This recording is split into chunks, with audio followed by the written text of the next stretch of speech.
Bu mahsulotlar sizning farzandingiz uchun foydali. Bu videoni oxirigacha ko'rsangiz, bu mahsulotlar farzandingiz sog'lig'i uchun qanchalik muhimligini bilib olasiz va qaysi yoshda to'g'ri berish kerakligini o'rgataman. 6 oylik va 1 yoshgacha bo'lgan bolajonlarga quyidagi mahsulotlar albatta zarur. Birinchisi avokado, ikkinchisi brokoli, kabachki va gulkaram. Bular juda ham foydali hisoblanib, farzandingizni organizmini mustahkamlashga yordam beradi. Bundan tashqari 1 yoshgacha bo'lgan bolajonlarga olma, banan, xurmo va nok kabi mevalarni berish tavsiya etiladi.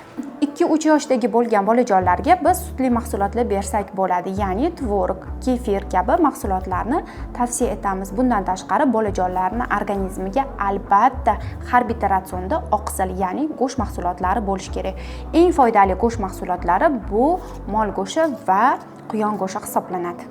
4-5 yoshni qarshilagan bolajonlar uchun esa albatta ko'proq ratsionga ega bo'lgan mahsulotlarni berish kerak, ya'ni tuxum, bundan tashqari quruq mevalar, ya'ni mag'iz, yong'oq, turshak va albatta farzandingiz organizmi uchun kerakli bo'lgan oqsil mahsulotlarni, baliq go'shtini ham qo'shsangiz bo'ladi.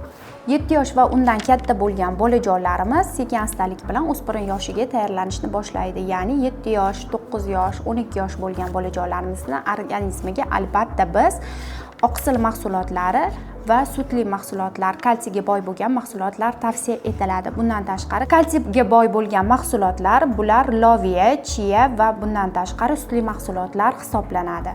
Farzandingizni o'sib rivojlanishi va sog'lom bo'lishini xohlasangiz, men sizlarga bolalar shifokori sifatida Boni mahsulotini ham tavsiya etaman. Boni mahsuloti 2 yosh va undan katta bo'lgan bolajonlar uchun maxsus kalsiyga boy bo'lgan mahsulot hisoblanadi. Tarkibida magniy, kalsiy, D3 va bir qancha mikroelementlardan tashkil topgan bo'lib, farzandingizni immun sistemasini mustahkamlaydi va suyak-mushak tizimini mustahkamlashda yordam beradi.